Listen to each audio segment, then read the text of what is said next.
Pizza feels like the most universally understood food on Earth, and yet almost nobody agrees on what actually makes something a pizza. Some versions have no cheese at all. Some are eaten with a fork off a tray-sized plate. Some come dipped in honey.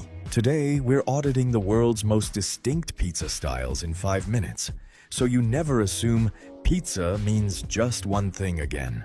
Welcome back to Bite Audit, the channel that investigates the real science and history behind the food on your plate. Let's get into it. First, Neapolitan pizza, the original template for everything that followed. It emerged in Naples in the 1700s when bakers began topping flatbread with tomatoes, a newly imported ingredient from the Americas. The Margherita variation, said to honor Queen Margherita of Italy in 1889, remains the most iconic version, and Neapolitan pizza now carries protected status under EU law. Next, New York style. When Gennaro Lombardi opened America's first licensed pizzeria in 1905, he adapted the Neapolitan formula for a city that ate on the move. Thinner, wider, and sturdier, built to be folded and eaten one-handed while walking. Chicago deep dish, invented at Pizzeria Uno in the 1940s, flips the entire concept of pizza construction. Baked in a deep, buttery pan almost like a cake, it layers cheese and toppings before a final coat of sauce, dense enough that critics still argue whether it's pizza or a casserole in disguise. Detroit style, created at Buddy's Rendezvous, also in the 1940s, uses rectangular steel pans originally borrowed from the city's auto factories. Cheese goes down first, directly against the dough, melting to the edges to create a caramelized, crispy crust border, with sauce added only after baking. Colorado's mountain pie takes a completely different approach to indulgence.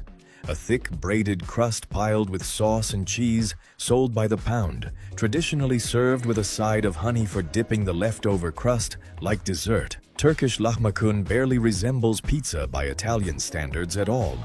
A thin, round flatbread, topped with spiced minced meat, tomato, and chili flakes, it carries no cheese and no thick crust, closer to a wrap than a slice, though the name pizza still gets attached to it internationally.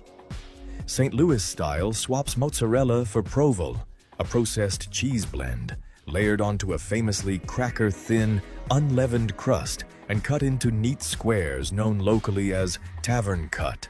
Popularized in the 1960s by the regional chain Imo's Pizza, California style broke from tradition entirely in the late 1970s, when chefs like Wolfgang Puck paired thin Italian-style crusts with unconventional toppings, goat cheese, arugula, smoked salmon, eventually spreading nationwide through chains like California Pizza Kitchen. Philadelphia's tomato pie skips mozzarella entirely, favoring a thick, focaccia-like crust topped with sweet tomato sauce and a dusting of grated Romano, typically served at room temperature, tracing back to Italian immigrant bakeries in the early 1900s. Sicilian pizza varies dramatically even within Sicily itself, though the most common form, sfincione, originated in Palermo.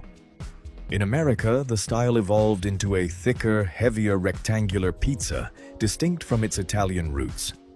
And finally, Argentina's fugazza, from Buenos Aires, merges Neapolitan pizza with Italian focaccia, a thick, bread-like crust topped generously with onions and oregano, occasionally layered with mozzarella, stuffed between 2 layers of dough. So the next time someone tells you they don't like pizza, remember, they've probably only tried one version out of dozens. Pizza was never one dish. It's a format, endlessly rebuilt by whatever culture, immigrant community, or leftover factory pan happened to get their hands on it. If this audit changed how you think about pizza, let us know which styles surprised you most in the comments, and subscribe to Bite Audit, because next time we're auditing every burger style across America.